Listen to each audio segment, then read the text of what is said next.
I've received a lot of questions on my other videos about how to maximize your Wi-Fi signal if your router doesn't have any antennas, so I figured it was finally time to address that topic. First of all, there's no need to panic if your router looks like this as opposed to looking like this. And the reason for this is that although your router might look like it doesn't have antennas, it actually still does. After all, if your router didn't have antennas, it wouldn't be able to broadcast the Wi-Fi network, and it certainly wouldn't be able to wirelessly communicate with your devices. That's because antennas are used to send and receive those wireless signals when those devices are communicating. Much like older versions of cell phones used to have external antennas, your cell phones now, they still have antennas. You just can't see them because they're internal to the device. The same here goes for your router. Although it might look like it doesn't have antennas, it actually has antennas inside the device. So what does this mean for the Wi-Fi performance of the device if your router has internal antennas? Well, honestly, it's not a bad thing, and it's pretty common to see devices with internal antennas. Most likely you'll see modem router combination devices. They won't have external antennas. And the same goes for mesh Wi-Fi nodes, just like mine right here. The main difference between routers with internal antennas and routers that have external antennas is that with routers with external antennas, you can steer the Wi-Fi signal by changing the configuration of the antennas on the device.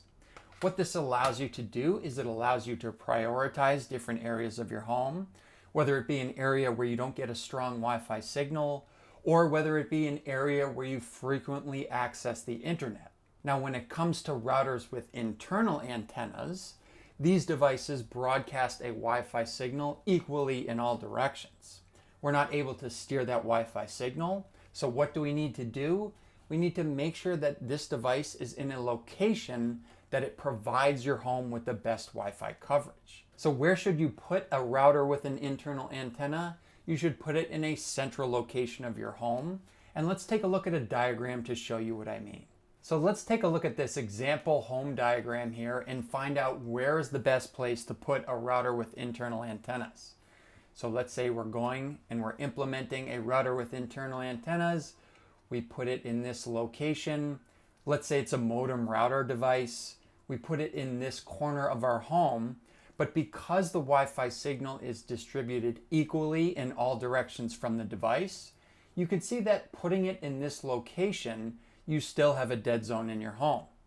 Now, this might not be the end of the world if you never use mobile devices and you're never accessing the internet in this area, but it should be quite clear that there are other places that might be more optimal when it comes to your Wi-Fi signal. So let's go ahead, let's move this device to another location. Here we move it to the other corner. We have some Wi-Fi coverage to cover our home, but we still have a dead zone in this corner. So let's move the device again. We move it to this room, a more central location. You can see you have a very small amount of dead zone here, so you get better coverage with the device in this location, but you might even be able to tell just from this diagram that there's a better place to put this device. If we locate the device here in the central part of this main room, maybe we can put it up against the wall so it's not in the middle of the floor. But as you can see here, the Wi-Fi signal provided by the device in all directions allows you to cover all rooms in the home. So that way, no matter where you are in your house, you have Wi-Fi coverage. So this is what I mean when I say that devices with internal antennas, they're best served centrally in your home in a location where there's a lot of foot traffic and ideally close to areas where you're accessing the internet frequently.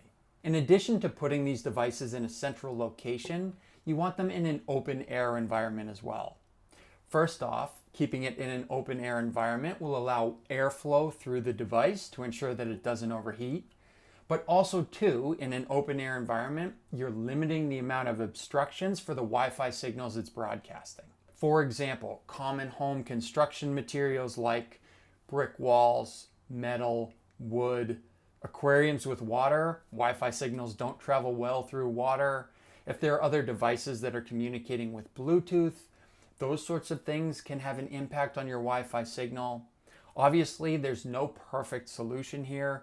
chances are you'll have a little bit of obstruction near your router, but just do the best you can in putting it in a central area so that it has limited obstruction. Once you have those things taken care of, the next thing to think about when maximizing your Wi-Fi signal with a router with internal antennas is the height at which you place the device. A general rule of thumb for your routers, regardless if they have external antennas or internal antennas, is the higher up you place the device, the better the Wi-Fi signal will be for the devices in that area. So if you can put this device maybe on a top shelf of a bookcase as opposed to putting it on the floor, you'll notice you'll get a better Wi-Fi signal as a result. A good reminder for yourself is just think about Wi-Fi signals when they're broadcast from your router. Just think of them as heavy signals, and they generally tend to fall. That's why putting them at a higher location and putting your router at a higher location will provide you with a better signal. So if you've gone ahead and done this, if you've located your router in a high location, it's in a central room of your home, and it's in an open air environment, and your router still doesn't provide a strong Wi-Fi signal to all areas of your home, you may need to look into implementing a device that will help you extend your Wi-Fi signal. Now, the good news here is that there are many devices available that will help you do this, and the better news is that I've detailed a lot of these previously in my videos.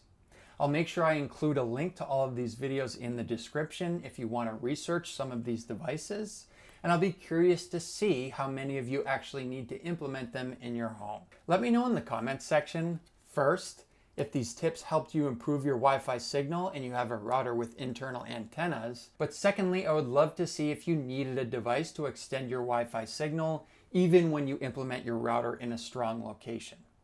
As always, thanks for checking out this episode from Network from Home, and we'll catch you on the next one.